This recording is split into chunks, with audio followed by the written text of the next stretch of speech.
I don't think hell exists. I happen to believe in life after death, but I don't think it's got a thing to do with reward and punishment.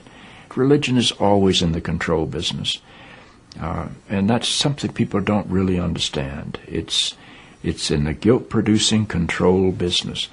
And if you have heaven as a place where you're rewarded for your goodness and hell as a place where you're punished for your evil, then you sort of have control of the population. And so they create this fiery place, which has quite literally scared the hell out of a lot of people throughout Christian history. And it's part of a control tactic. But wait a minute, you're saying that hell, the idea of a place under the earth or somewhere where you're tormented for an eternity, is actually an invention of the church? I think the church fired its furnaces hotter than anybody else.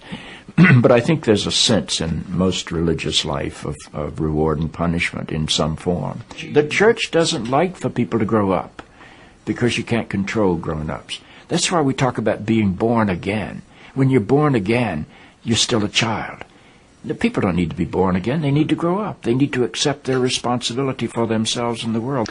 What do you make of the theology, which is quite prominent these days in America, which is that there is one guaranteed way not to go to hell, and that is to accept Jesus as your personal Savior? Yeah, I grew up in that tradition. Every church I know claims that we are the true church, and they have some ultimate authority. We have the infallible Pope, we have the inerrant Bible. The idea that the truth of God can be bound in any human system, by any human creed, by any human book, is almost beyond imagination for me. I mean, God is not a Christian. God is not a Jew or a Muslim or a Hindu or a Buddhist. All of those are human systems which human beings have created to try to help us walk into the mystery of God. I honor my tradition. I walk through my tradition. But I don't believe my tradition defines God. I think it only points me to God.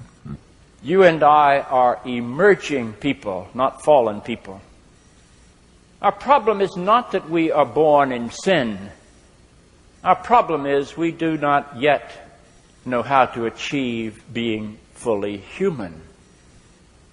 The function of the Christ is not to rescue the sinners, but to empower you and to call you to be more deeply and fully human than you've ever realized there was the potential within you to be.